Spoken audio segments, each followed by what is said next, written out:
कि अमेरिकन के बारे में एक बात आप जान लीजिए कि अमेरिकन जो हैं वो किसी भी मुल्क के अंदर अपना पूरा कंट्रोल चाहते हैं।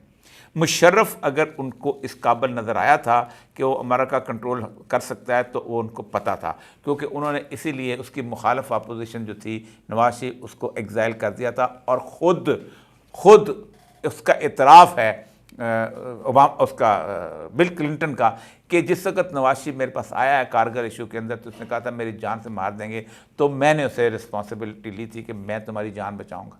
तो तब वो कहता है कि मैंने उसको साथ हरीरी को और उसको कतरी को और बाकियों को भेजा था कि जाओ इसको वहाँ से निकाल के लाओ, और साथ सऊदी अरब से प्रेशर डलवाया था। वो बकायदा बिल क्लिंटन इसको क्लेम करता है इस सारे मामले के अंदर। तो उनको उन्होंने निकाला ताकि मुशर्रफ की अपोजिशन ख़त्म हो जाए। पीपल्स पार्टी वैसे उसके साथ उन्होंने बाद में एग्रीमेंट करवाना था, सारों को लंदन में सब कुछ करते रहे। मुशर्रफ ने कंट्रोल किया और जो वो चाहते थे हुआ।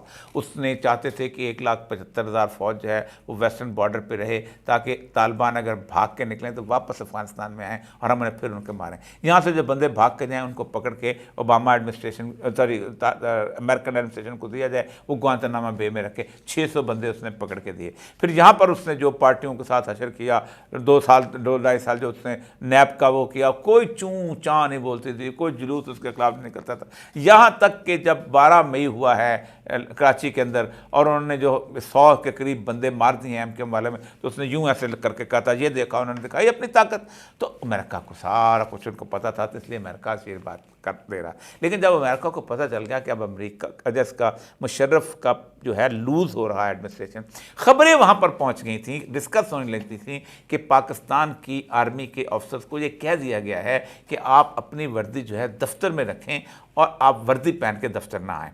और ये बहुत बड़ा था कि इसका मतलब यह है कि आप पब्लिक में आप फौजी वर्दी के साथ नहीं जा सकते। और ये वजह क्या थी कि वो बम धमाके हो रहे थे, बाकी चीज़ें हो रही थी। और 2007 का जो जामा अफसा का एक्सीडेंट है वो भी अमेरिका को यकीन दिलाने के लिए क्या था कि हम कुछ भी कर सकते हैं जहाँ चाहेंगे। लेकिन उन्होंने कहा नहीं, अब तो कियानी आए। और फिर वो कियानी आ गया और कियानी की को बाकायदा उन्होंने एक्सटेंशन भी दिलवाई उससे जरदारी से कह के, और उसके साथ साथ वो जो क्या नाम है वज़ीर आज़म जैसे गिलानी साहब उनसे कह के, और उसके ऊपर भी हम डिस्कस कर चुके हैं कि किस तरह उसको कियानी की एक्सटेंशन उसको बाकायदा ओबामा की से मिलवाया गया था चोरी ऑरेंज मीटिंग के अंदर।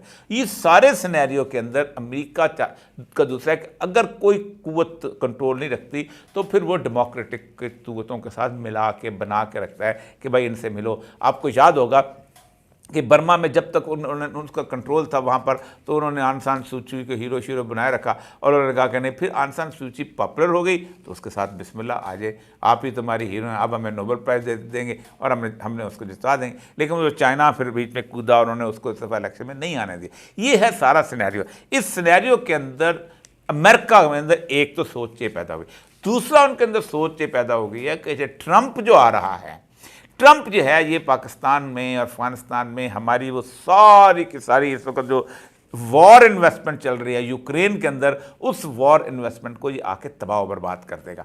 और ट्रंप के सामने तो अमेरिकन एस्टेब्लिशमेंट ने हथियार डाल दिए हैं, क्योंकि अमेरिकन पॉपुलेशन इतनी पॉपुलर सपोर्ट उस बंदे को मिल चुकी हुई है कि ना तो वो उसके सामने निकी हैली को खड़ा कर सके हैं और ना बाइडन। आज बाइडन की जगह को और भी खड़ा कर दें तो वो कभी भी नहीं, मतलब अगर हैली क्लिंटन अगर आ जाए तब भी उसकी पॉपुलैरिटी का लेवल वो नहीं होगा जो कि सूरत है। बाइडन की कमज़ोरियाँ भी उसने ट्रंप में उस पर मैं जाऊंगा कि क्या कमजोरियां से बताइए, लेकिन उसने क्या बताया है अमेरिका के बारे में।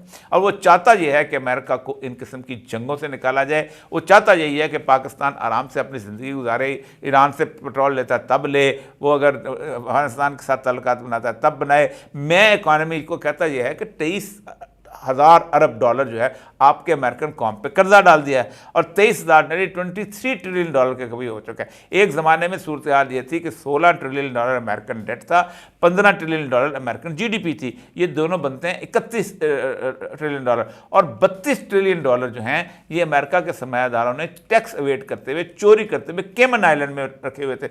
और कोई बंदा नहीं बोलता था, कोई बंदा, इसलिए कि वो 6 अरब डॉलर जो है पकड़ा देते थे इलेक्शन कैंपेन के लिए और वो चुप हो जाते थे। 1922 से 23 के अंदर रॉक फेलर जिंदा होता था उस वक्त। तो एक बंदे ने कहा कि ये पैसे मंगवाओ केमन आइलैंड में, तो रॉक फेलर का स्टेटमेंट बड़ा खास, अमेरिकन वैसे ही बड़ी सख्त लैंग्वेज इस्तेमाल करते हैं, डॉग ये वो सन ऑफ बिच तो आम उनके ज़बान के अंदर होता है।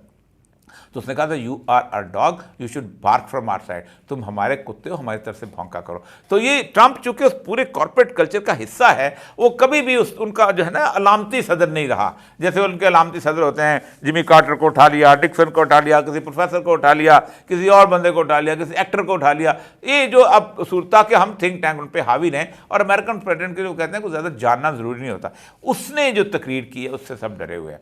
इससे पहले अगर हमको इलेक्शन कैंपेन चलनी है तो हम कम से कम और कुछ नहीं, इन हुकूमतों के अंदर जो इस जहाँ से हम निकलते जा रहे हैं, मतलब चीन और अपना सऊदी अरब और ईरान ने जो पैक्ट बना लिया, ट्रंप ने उसका भी जिक्र किया। तो इसके बाद हम तो निकल गए इलाके से, क्योंकि हम तो उनको लड़ाना चाहते थे और वो आपस में सुलह कर रहे। वो कहता था यूएसए इज अ मैस।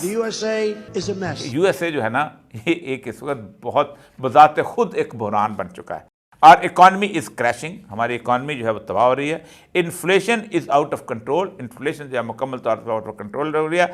और बैंक्स आर फेलिंग, हमारे बैंक जो हैं वो नाकाम हो चुके हैं।